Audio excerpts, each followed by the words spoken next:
What's going on, everybody? Welcome to week 4 of the XFL. And we are not canceled yet. Shockingly. All jokes aside, please do hit that subscribe and like button. It really does help us out. It does keep us up. We definitely do track it. So I really do appreciate that. Appreciate all the support, all the kind words so far. And boy, did I need them after last week. Good show. I thought the content was good. And then right before lock, I talked myself into a Philip Walker fade because I was coming in a little underneath the field. And yeah, that didn't work out so well. Other slates were better, thankfully. But yeah, main slate, I talked myself out of some really, really nice teams. But that's all right. Hopefully this time we won't tinker close to lock. And we'll keep up the high quality analysis. At least hopefully if we do that part, at least you guys can keep on winning. I've seen the screenshots, and I do appreciate them. Keep sending them over. They're always fun to see. All right, let's start with LA at New York. LA 7-point favorites. The total here is 40. Big news for LA is Nelson Spruce is out. Nelson Spruce, of course, leading the league in receptions so far heading into week 4. So, that's going to be a big loss for Josh Johnson. They got Trey McBride back last week. I don't mind Josh Johnson this week. I think he's okay. There's a couple other quarterbacks I like a little bit more. And then for New York, it's going to be some combination of Marquise Williams and Luis Perez.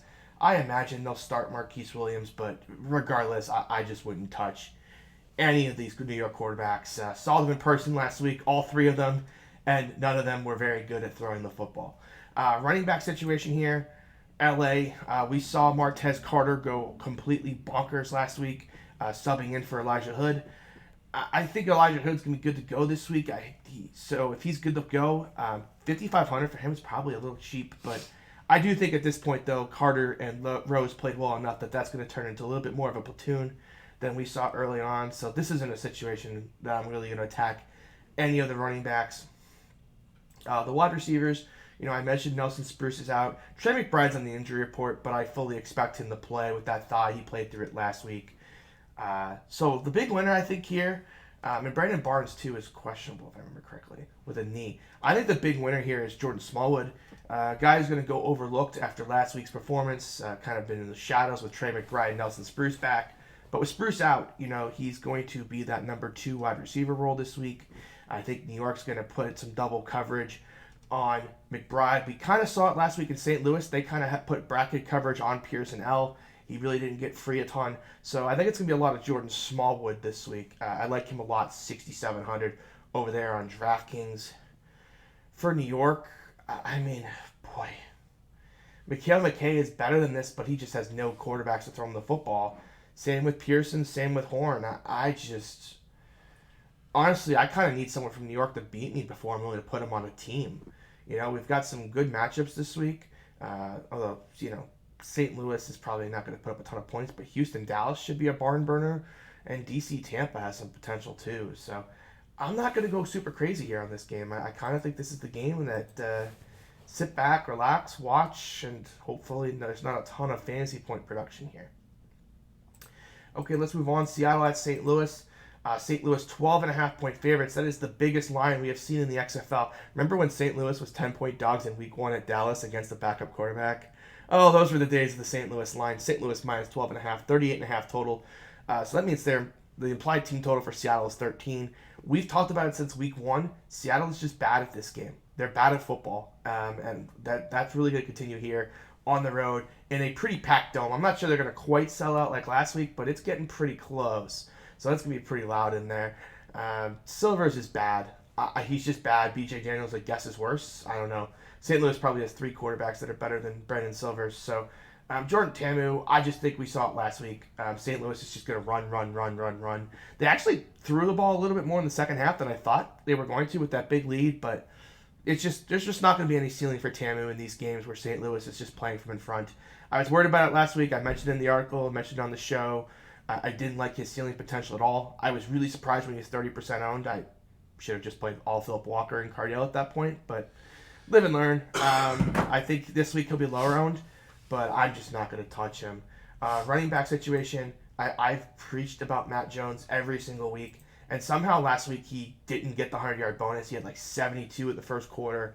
It was super tilting. He was limited for a little bit there, and They brought in the third stringer super early when they got a huge lead. I'm surprised he didn't let him get the bonus, but he's going to get the bonus one of these weeks. And when he does, as the wide receiver pricing gets sharper, you're going to need to have Matt Jones. He's going to get the 100 and touchdown with the bonus. It's coming, and that's going to be a 20-point day. You can definitely get some conversions as well. I like Matt Jones this week. I liked him last week. He was 7% owned. I couldn't believe it. I'm expecting him to be a little higher this week. I think people will kind of smell the coffee a little bit. But even if he's like 15%, I'm going to be well over the field on Matt Jones. Christine Michael, good option at 5,700. He's going to get a bunch of snaps too. Don't mind him as a kind of a contrarian option off of Matt Jones. Seattle running backs, there's 3 of them. They all play a bunch of snaps, and since the offense isn't good, they don't do anything.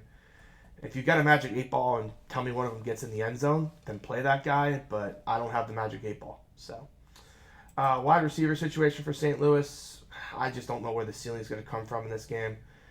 I just think they're going to run the football a ton. I like Russell still in the red zone. He definitely is the guy who's going to get the most targets down there, so I don't mind him.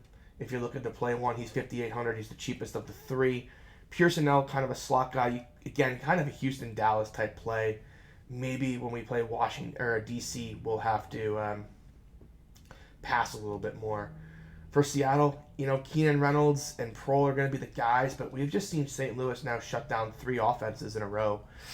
They shut down Dallas. They held Houston to under 250 yards total, and then they just made New York look absolutely silly. This defense is so good. I just don't know why I'd want to play any Seattle. And St. Louis is my top defense of the week again this week. Playing Seattle at home pretty much is going to auto be the top defense, I think, moving forward the rest of the season. I think that's it. I don't think I forgot about anything in this game. Yeah, let's move on then to some more interesting games, I think. We finally got New York and Seattle off the slate, so we can enjoy this one. The marquee game of the weekend, Houston -1 at Dallas. Philip Walker is up to $12,000. Look, if you're going to play Philip Walker, you just have to play Cam Phillips, right? Those guys are just going to be a combo. If Walker hits his ceiling, so is Cam Phillips. They're going to cost you $23,700. It's basically half your salary cap. I think I'm going to fade one more time. Maybe if I hadn't faded last week, I wouldn't do it again this week, but inevitably, he has to put up 4 touchdowns for this price to burn me. And God, this game's gonna shoot out though. Maybe that's stupid. I'd feel like an idiot because I faded I don't know. It's just tough. Is 2 touchdowns from Cam Phillips gonna beat me if he doesn't get 100 yards? What is that? Let's say 8 for 90 and 2. That's 17 and 29. Is 29 really gonna kill me to 11-7? Maybe, I guess. I don't know. I'll have to make my decision again on Philip Walker and Cam Phillips. But I certainly will just play them together. I'm either going to have them both or not have either one. So I'll make that decision later. Landry Jones, kind of the same price here. Well, not the same price. I'm sorry. I misread that. He's 9,800, similar total. I mean, if I just had any idea who Landry Jones was going to throw the football to, I would just play him. 9,800 versus 12,000 is a nice savings considering the team totals are basically identical. So yeah, Walker and Landry Jones, 2 of my top quarterbacks this week. Those 2 and Cardell Jones make my top 3. So just to kind of show you, this is the best game of the week for offense. Running backs, Dallas is going to throw the ball to Dunbar and Payne a ton. Those PPR points on Draftkings really do matter.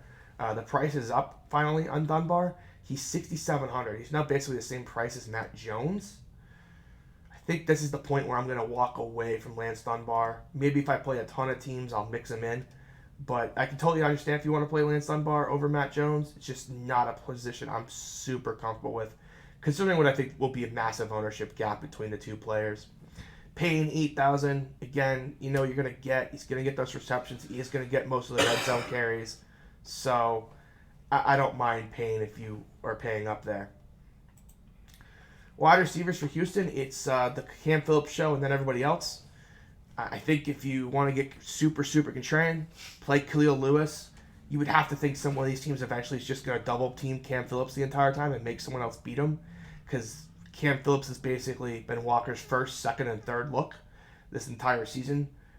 That being said, they have other talented options: Khalil Lewis, Sammy Coates, Nick Holley. Sam Mobley had a really nice game, 3,400. I don't mind him, especially if Cam Phillips gets covered. Mobley was the guy who was looking towards the red zone a little bit. Need a punt, 3,400. I don't mind that. Don't mind if you were to save some money too, going Walker, Phillips, Mobley. That actually might not be a bad idea to get the three-man together, and it's not that expensive. So that might be a way I look to get some Phillip Walker teams in. For Dallas, Parham is priced at like a star, 9,900. We called him the top play of the week last week. He was the top play of the play at 5,700, whatever he was. I gotta be honest, I don't even hate him at 9,900. He's just a freak of nature. He's like the best red zone target they got. This Dallas offense hasn't used Jeff Badet the way they should yet. They will eventually, but the price is just a little too high for my taste. Flynn Nagel, 4,800 would probably be the next guy up for Dallas. Jazz Ferguson has all the talent in the world, but he has just not done anything with the opportunity. And honestly, in the XFL, you're just not going to get a million chances to perform. Like, that's just the way it goes. And I'm definitely a little bit concerned about what the coaching staff is going to do with him moving forward. So I'll take a pass on him this week. This is the best game, though, so don't be afraid to have lots of pieces in it. This game should shoot out. Neither defense is good. So I definitely like both offenses here. Finding different ways to stack it up is going to be nice. And that's why I think Sam Mobley, the more I think about it, is a really nice tournament option. He really does kind of help you fit in everything else you might kind of want to stack this game up with. Lastly but not least, DC at Tampa. Boy, I wrote up in the article, and I think I mentioned it on stream as well, that I liked Cardale Jones because I thought DC was going to have to put up points to compete. I thought LA was better than people thought. What I didn't realize is that DC was going to absolutely no-show in what was one of the most pathetic performances I have seen from a quarterback in years at any level. Cardale Jones looked like he should have been in middle school with that performance. It was embarrassing. That being said, it was his first loss, I guess, since high school, so we'll give him a pass. Although my lineups didn't get a pass with him in. That being said, it is a great rebound spot against this Tampa defense, which is pretty poor. So I like him. You know, it's pretty easy to figure out who to stack him with. Tompkins, Rogers, and Ross are going to be the big three. Just target those three with Cardale. It's pretty simple. For the passing game here for Tampa, so what I've been told is that Quentin Flowers was going to be a big part of this offense this week, and then he took a leave of absence, and they've been trying to run some of the plays without him. Look, it looks like it's a mess in Tampa. That being said, I expect Aaron Murray to start. There's nothing to indicate that he's not going to start, so I don't hate. I hate not having mobile quarterbacks in this league, but the price on Aaron Murray is really tempting, 7,600. You know, you can fit some other stud receivers with him. If he puts up 3 touchdowns, it becomes really hard for Phillip Walker to beat him, and in terms of point per dollar. And against this DC defense, I mentioned it, that giving up 19 points to Seattle was definitely a red flag, and then they give up 39 to LA. Like, I have to ask the question again, like, are we sure the DC defense is any good? I'm not sure. Like, 19 points to Seattle is very, very bad. So, we'll have to see about that. I don't think I'm going to fade Aaron Murray, but he's not going to be a core option. Because I do think Cornelius will play a little bit, and I'm not sure it's going to be as friendly as I would like it to be. Running back-wise, both these teams are a mess. Smith and Patrick are mixing up the carries. And Presley is questionable, but I'm expecting he plays. If he doesn't, Pumphrey at 6,500 would get all the work out of the backfield. Maybe some Nick Brissett at 3K. I guess if Presley said I wouldn't mind playing Brissett at 3K, punt the running back position, and just pay up for all the expensive receivers in that DC-Dallas game. Not the worst idea in the world. And hope Brissett gets a touchdown. He's done some good work in garbage time lately, so they might give him some chances if needed. Wide receiver core, I mentioned it for DC, it's Tompkins, Ross, and Rogers. Probably would rank them Tompkins, Rogers, and Ross. Tampa Bay wide receivers this week is going to be a mess. So I like Jalen Tolliver over Reese Horn last week. This week I think the ownership's going to be kind of inversed, and I don't mind Reese Horn, but they're adding S.J. Green to this rotation. He was a CFL standout. Some would call him a legend, and he's now playing in the XFL just to get the notoriety, I guess, and the money. I just don't know what Tampa's going to do with him. So I'm going to be looking towards those inactives on Sunday and see what they're going to do. But again, this is the late game, so there aren't a ton of options of 3,500 pivots in the late game. Like, I don't actually see one. So it's definitely kind of a messy situation here. You're going to have to make your decision earlier in the week. I'm not sure any of these Tampa receivers are worth taking a zero risk over. So probably going to have to pass on S.J. Green unless we get some news during the day Saturday that he will be active. Truesdale, I expect to sit again with that knee injury. So, again, Tolliver should have a free reign over the middle of the field. I love Dan Williams, still do. So, Tolliver, Williams, and Horn, the elite three. But you have to be careful. There is a risk that S.J. Green could steal someone's spot.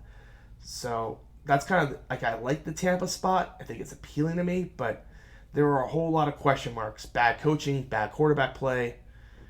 But again, the game flow should be good. Tampa should be from behind and having to throw a ton. So, risk and reward. I think this game has a lot of risk reward. I think it's a very good late swap game, too. If you've got, let's say, a bunch of Tolliver and you need some teams to jump up, moving to Tompkins or Horn, should definitely have some good equity plus EV in it. So, don't mind that, using this as a late swap game, but it's certainly not a game I want to have core exposure to. And then for defense, I don't mind a little bit of DC defenders. These Tampa quarterbacks have just thrown a ton of interceptions this year, so it's not a bad option. They're probably behind LA and St. Louis for me, but they definitely are a viable option as well in tournaments. Okay, that's it. 4 games. We kind of, as we kind of know the league, this show becomes a little quicker. Look at the matchups, injuries, key situations. But hopefully this helps you get ready for your Week 4 XFL teams over on Draftkings and FanDuel. Again, if you haven't already, please subscribe, like the video. It really does help us out a lot. And with that, guys, we'll see you for Week 5, the halfway point. Can you believe we're almost halfway to the XFL season? Holy moly, it's been fun. We'll see you next week.